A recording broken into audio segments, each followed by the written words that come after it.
Your brain is changing right now. Every scroll, every notification, every hour spent staring at a screen is rewiring how you process human emotion. And the worst part, you can't feel it happening. We're going to talk about something most people won't admit. Your brain, the organ responsible for every emotion, every connection, every moment of understanding you've ever experienced, is being reshaped by digital isolation. Not slowly, not subtly, dramatically. This isn't about whether technology is good or bad. This is about what's literally happening inside your skull when you replace face-to-face interaction with pixels and text. This is about why you can watch someone cry on a video and feel nothing, but a sad song can destroy you. This is about why you have 1,000 contacts but nobody to call at 3 in the morning. By the end of this video, you'll understand the neuroscience behind digital isolation. You'll see why your brain treats online connection differently than real-world presence. And you'll learn why this matters more than anyone's telling you. Because your brain isn't built for this, and it's breaking in ways you can't see. Let's start with basic biology. Human brains evolved over hundreds of thousands of years to read other humans in person, not through text, not through emojis, through physical presence. When you're face-to-face with someone, your brain processes dozens of signals simultaneously. Micro-expressions that last less than a second, changes in tone, body language, pupil dilation, breathing patterns, pheromones you can't consciously detect. This creates empathy, real empathy, the kind where you actually feel what another person is experiencing because your mirror neurons are firing in sync with theirs. But here's the problem. None of that happens through a screen. When you text someone, your brain gets words. When you video chat, you get a flat image with audio delay. When you scroll through social media, you get curated snapshots of emotional performance. Your brain tries to process this as human connection, but it can't. Because the data it needs isn't there.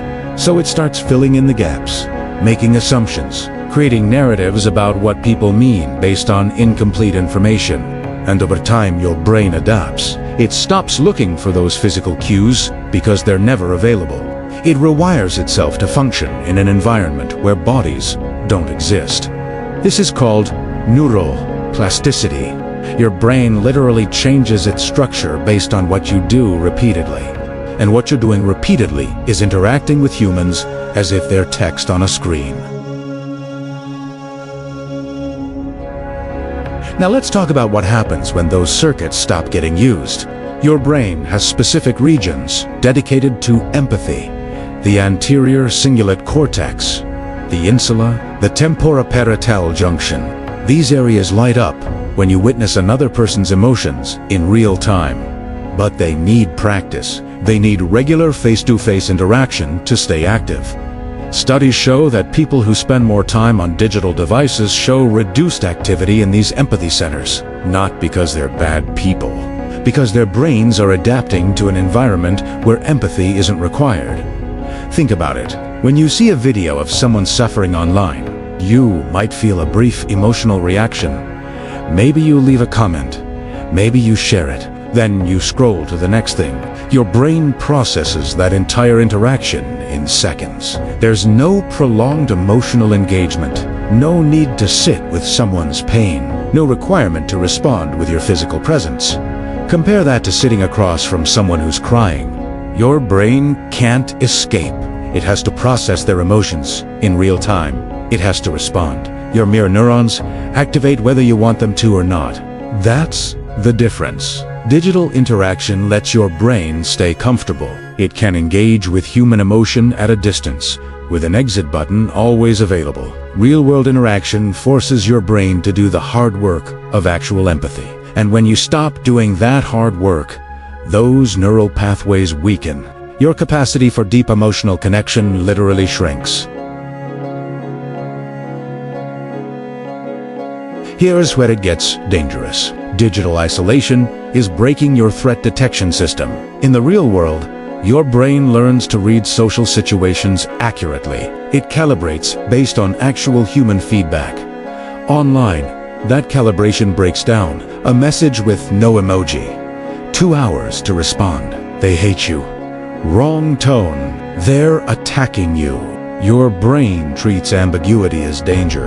This is why people have panic attacks over text conversations, why an email can ruin your day, why you rehearse messages for 20 minutes. In person, you can see if someone's actually upset or just distracted. Online, you're flying blind. So your brain defaults to anxiety. It assumes the worst. It treats every interaction like potential conflict. This creates a feedback loop. You avoid real-world interaction because it feels risky. You retreat to digital spaces because they feel safer. But the more time you spend there, the worse it gets. You're training your brain to fear the very thing it needs. You can be surrounded by digital connection and feel completely alone. Hundreds of friends online, 0 people who actually know you. This is neuroscience. Digital communication activates surface circuits. It gives you just enough to survive, but not enough to thrive. It's like eating empty calories. You're consuming something that looks like connection, but your brain is starving. Your brain adapts to this starvation. It lowers its standards. You start believing liking someone's post is the same as checking on them, that following their life online is the same as being in it, that texting all day is the same as sitting together in silence. But deep down, your brain knows the difference. You feel lonely even when you're never alone, because what you're getting isn't what you need. So, what do you do about this? Understand there's no easy fix. Your brain has been reshaped. Empathy circuits weakened. Threat detection hypersensitive. You can't reverse this with an app blocker or weekend detox. You have to retrain your brain through prolonged, uncomfortable, face-to-face interaction. Not coffee, where everyone's half on their phones. Not group hangouts, where you can hide. Real interaction one-on-one. Extended no-escape routes. Your brain needs to relearn how to read faces, how to sit with emotions, how to be present. This will feel excruciating, slow, awkward, intense. That's a sign your brain is using atrophied muscles, except you've lost skills. If you've spent years communicating through screens, your empathy is weaker. Your social instincts are off. Rebuilding takes time. Months of consistent effort. Months of choosing uncomfortable real-world interaction over comfortable digital distance. Most people won't do this because it's easier to pretend the problem doesn't exist. Your brain is adapting to isolation right now. Every day you choose digital over physical. Those empathy circuits get weaker. Every interaction through a screen trains your brain that real presence isn't necessary. This isn't about being antied. This is about understanding what you're trading. You're trading deep connections for convenience. You're trading emotional resilience for comfort. You're trading a brain that can handle real human complexity for one that only functions at a distance. The question isn't whether technology is bad. The question is, what kind of brain do you want to have in 5 years? One that can sit with another person's pain without reaching for your phone, or one that can only process emotion through a screen? You decide, but your brain is already changing based on what you're choosing right now.